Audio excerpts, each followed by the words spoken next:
Hi guys, this is Dan from Magic Pachinko Restorations with another short video on a vintage Pachinko machine. If you like these videos and want to see more of them, please click on the subscribe link below, and also like the video if you like it. Seriously, like the video if you like it. Leave a comment, ask a question. I love to get the comments and the questions. However, if you do have a question, the best place to go is magicpachinkorestorations.com and use the contact us area there. Then you can do a little more detail on your question or comment and leave your phone number and your email. By the way, contact us is me. I'm the us. If you leave a phone number, I'm going to call you back right away. So I have a 585 area code. So if you see a call come in from 585, it'll be me. Okay, so this is a really pretty Pachinko machine. Of course, I say that about all of the Pachinko machines. I've never found one that I don't really think is beautiful. This is a Sankyo from 1979, and this is probably one of the last years that they made the manual launch. In the 80s, they were pretty much starting to switch over to the motorized launches, and I'm not a huge fan of those, but I've done a number of them, but I prefer this. Interestingly enough, this is plastic. What they call the thumb rest is plastic, and it's always been a chrome-plated metal piece, but it's got a very, very pretty front on it. This particular machine, with it being a Sankyo, they do their play fields on that Formica, so you don't peel those off like you can the other kinds of play fields that are printed on paper.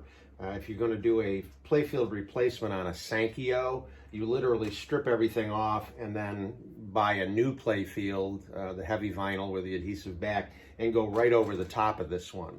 This one does not come off. But fortunately, this playfield, the Sankyos tend to stay in much better shape because they're not affected by water damage and things like that. This one was very, very clean. So although I stripped everything off but the rails and the nails, that allowed me to get in and clean the playfield quite well. And then everything else gets taken apart, stripped down, so on and so forth. This one, normally on a Pachinko machine, you go onto this side on the back to open the front panel. This one it's actually it's a different mechanism in here, and it's located on the right side of the machine. And there's just a little lever back here that you push down on, and it allows the opening of the glass, and then the release to let the machine swing out from the frame is on the same side, just lower. This swings out this way. A lot of the other ones swing out the other way. This has a kind of a neat cover for the inspection stamp, and this is very cool. This is a tiger gate. You'll see this in action in just a minute. There's a tiger in there, and this gate will drop down if you get a ball in here, and then it becomes a pretty good area to drop more balls into. Ball out light up in here, the jackpot light is here, and also this had a hole here and a light bulb. I don't know if this was lit originally from the factory, but I did put another bulb over here. So there's a small bulb here and a bulb up in here that'll light when you do get a jackpot. So that's the back. I'm sorry, that's the front. There's the back. This one was one of those ones that it didn't have the thumb screws and things like that an Esogen had. Probably a direct plug-in, and that was all messed up. So I just use these generic little circuit boards here. I bring my power in. This is the 12-volt transformer. Bring the power in on this side, and then I just rewire. I rewired everything, and the returns are here, the positives are here. It's not all that hard to do. If you ever need any help with that, just give me a holler. A little hard to tell, but that light is on. It's controlled by this micro switch here, so that turns it off, that turns it on. That's your ball out light, or what they call low ball. This one has a micro switch inside of the seesaw chamber, which I found a little bit unusual. And I actually put the switch on in a slightly different place. And I had a heck of a time trying to get it to turn off and on until I realized it actually needed to be mounted up a little higher. Now it works quite well. So this is the backside all cleaned up. This does have the access here for the, actually I'm not even sure what these are called, but the fingers that allow the balls to come across that activate the jackpot chamber are easily accessed right there, which is kind of a nice feature if you do get a ball jam. Under here is the plunger for your seesaw. The seesaw, if it ever is down like this, the machine does not work. It needs to be tipped up like this, and that's what that plunger does. It brings the seesaw up into the correct position.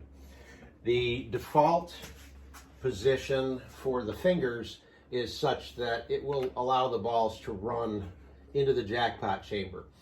If you push this over, it won't do it now because there's no balls in there, but if you push this over, it allows these fingers to lift up out of the way, and then the balls will run down through and drop out of the machine. That's how you empty the machine. So right now, because of the way I let go, the fingers are not in the right position. So I've got to push this over, let the fingers come back up, and then let go. And there's a metal piece in here that supports the fingers and allows the balls to go. Also, this has the maintenance piece here. This is simply a metal piece that keeps the balls from jumping up.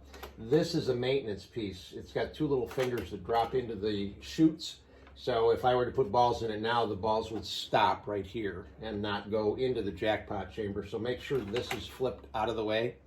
I could have taken it off. You don't really need it, but I like to keep parts on for authenticity. So the balls will run in, come around, and go into the jackpot chamber. So as always, start with a handful of balls to make sure you're okay. You don't want to find out that you're not set up right and have them all run on the floor. So they come right down into the jackpot chamber. And when you get enough balls in the upper tray, this piece will drop, push down, and turn the light off. So you must have at least that many balls in the machine for it to work. If you don't have that many balls, the machine's just not going to work. So you really want to have between 250 and 500 Pachinko balls for just about any Pachinko machine. The recyclers, the Model A recyclers can get away with a few less balls, but these are like a Model B. You definitely have to have 400 or 500 Pachinko balls in them for them to work consistently the right way. So now we're all set up. This is full. This is all full. The jackpot chamber is full, ready to dispense the winning balls. The seesaw is pushed up, so this machine is now ready to go. We're plugged into power, so all the lights will work.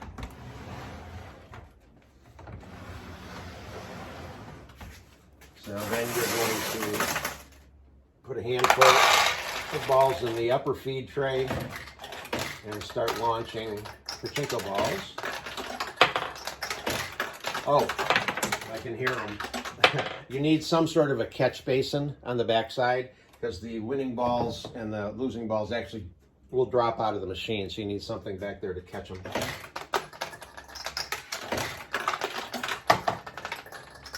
When the tulips are closed, it's a little harder to get a win.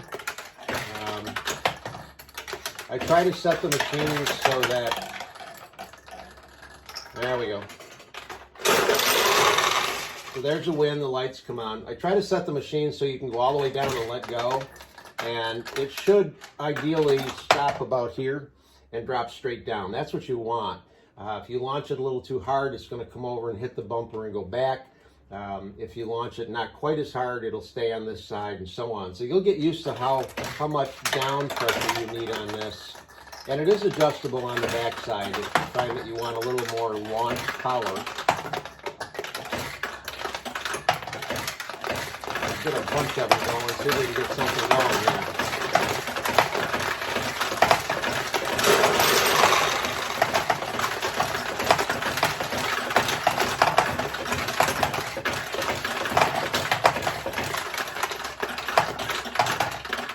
I didn't get the tiger gates open, so I'll cheat it for you so that you can see it.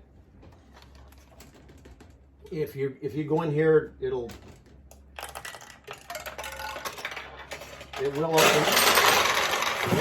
open the gate. So now the gate is down. You can see the little tiger in there. There's also, depending, I believe if you go on either side, it'll open the tulips. It's hard to do without getting the ball to go in the right spot here. Let's see if I can get it. Oh, didn't do what I thought it was going to do. It will open the side tulips depending on where the ball goes down in. So now the tiger gate is open. And it makes a pretty good sized target. Let's see if we can get one to drop in there.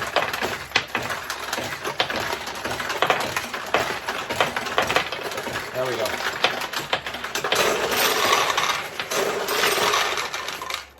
So it closes the tiger gate, opens the tiger gate. Very cool machine. Again, 1979 Sankyo.